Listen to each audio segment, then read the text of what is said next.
Hello, എല്ലാവർക്കും സുഖമല്ലേ? അപ്പോൾ ഇന്ന് ആതിരയുടെ ബയോമെട്രിക് വെരിഫിക്കേഷന് വേണ്ടിയിട്ട് നമ്മൾ പോവാണ് കേട്ടോ. ഇതാണ് ആതിര. ആതിരേനെ ഞങ്ങൾ ഉറക്കത്തിൽ ഏൽപ്പിച്ചിട്ടാണ് കൊണ്ടുപോകുന്നത് കേട്ടോ. അതിൻ്റെ എല്ലാ ക്ഷീണവും എൻ്റെ മുഖത്തുണ്ട്. ടാക്സിയിലാണ് പോയത്. ഒരു 8:45 ആകുമ്പോഴാണ് ഞങ്ങൾക്ക് അപ്പോയിൻമെൻറ്റ്. അപ്പോൾ കുറച്ച് ദൂരമേ ഉള്ളൂ. അത് കാരണം ഒരു 8:15 ആകുമ്പോഴാണ് വീട്ടിൽ നിന്ന് ഇറങ്ങിയത് കേട്ടോ. പിന്നെ മോനുള്ള ഫുഡൊക്കെ ഞാൻ കൈ പിടിച്ചിട്ടുണ്ടായിരുന്നു. കാരണം ഭയങ്കര നേരത്തെ ആയ കാരണം അവൻ ആ സമയത്ത് ഉറങ്ങുന്ന ടൈമായിരുന്നു. അപ്പോൾ വീട്ടിൽ നിന്ന് ഫുഡൊന്നും കൊടുത്തിട്ടുണ്ടായിരുന്നില്ല. ഇവിടെ വന്നിട്ടാണ് ഫുഡ് കൊടുത്തത്. എന്തായാലും നന്നായി എന്ന് എനിക്ക് തോന്നി. കാരണം ആ ടൈം അവൻ ഒതുങ്ങിയിരുന്ന് ഫുഡ് കഴിക്കുകയും ചെയ്തു. ആ ടൈം കൊണ്ട് ഏറെക്കുറെ വെരിഫിക്കേഷൻ കഴിയുകയും ചെയ്തിട്ടുണ്ടായിരുന്നു. പിന്നെ അവന് കളിക്കാൻ ചെറിയ ടോയും കൂടിയും കൈ പിടിച്ചിട്ടുണ്ടായിരുന്നു. ഫുഡ് കഴിച്ച് കഴിഞ്ഞ് ഞങ്ങൾ ഫേസൊക്കെ വാഷ് ചെയ്ത് ടോയോട് ജസ്റ്റ് കളിക്കുമ്പോഴേക്കും വെരിഫിക്കേഷനൊക്കെ കഴിഞ്ഞ് ആതിര വന്നിട്ടുണ്ടായിരുന്നു കേട്ടോ.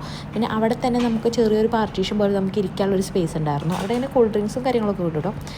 അപ്പോൾ അവിടെയാണ് ഞങ്ങൾ ഇരുന്നത്. കഴിഞ്ഞ് തിരിച്ച് പോന്ന് ഞങ്ങൾ ഇറങ്ങിയപ്പോഴാണ് കണ്ടത് നമ്മുടെ മോൻ്റെ ചെരുപ്പ് ഞങ്ങളല്ല, അത് മിസ്സായിപ്പോയി. വണ്ടിയിൽ മിസ്സായി പോയിട്ടുണ്ടായിരുന്നത്. ഇങ്ങനെയാണ് കേട്ടോ അപ്പോൾ നടന്നു പോകുന്നത് അവൻ.